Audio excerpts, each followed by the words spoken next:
রাজা তার 3 মেয়ে ছিল। 3 মেয়েকে জিজ্ঞেস করেছিল যে কে তাকে কেমন ভালোবাসে। তো 3 জনে 3 রকম উত্তর দিল। একটা মেয়ে বলল যে লবণের মতো ভালোবাসে। রাজা তো রাগে দুঃখে একদম খুবই মনে কষ্ট পেল যে লবণের মতো ভালোবাসা কি যায় নাকি।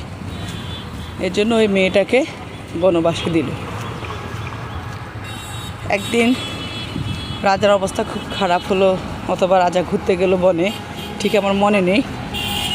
তো সেই যেতে যেতে সেই মেয়েটির ঘরে গিয়ে উঠল। মেয়েটি তাকে দেখে চিনল।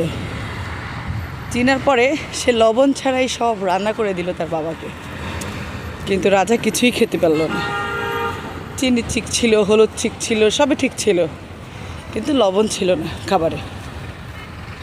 তখন রাজা রেগে গেল। রেগে যাওয়ার পরে বলল যে কেন তুমি এই কাজ করলে। তখন মেয়েটি বলল, বাবা আমি তোমার সেই মেয়ে যে বলেছিলাম তোমাকে লবণের মতো ভালোবাসি, কিন্তু সেদিন তুমি খুব রাগ করেছো। আজ দেখো লবণ ছাড়া কিন্তু কোনো কিছুই খাওয়া যায় না। তো সেদিন রাজা বুঝতে পারল লবণের গুরুত্ব। আর গল্পটা পড়েছি মনে হয় 35-40 বছর আগে, ছোটোবেলায় পড়েছি। তো এখন সেটা বাস্তবে উপলব্ধি করতে পারছি যে জীবনটাকে আসলে বড় হলে আর গড়া যায় না, ছোটোবেলায় গড়তে হয়, কারণ ওইটা পরিবর্তন করা যায় না আর কখনো।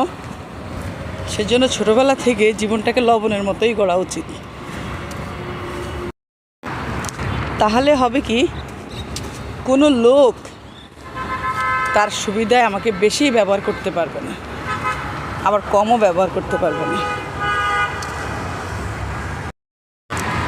তাই আমাদের জীবনটাকে লবণের মতো করে গড়ে ওঠা উচিত। এই শেষে আসি, এটাই মনে হচ্ছে জীবনের শেষে।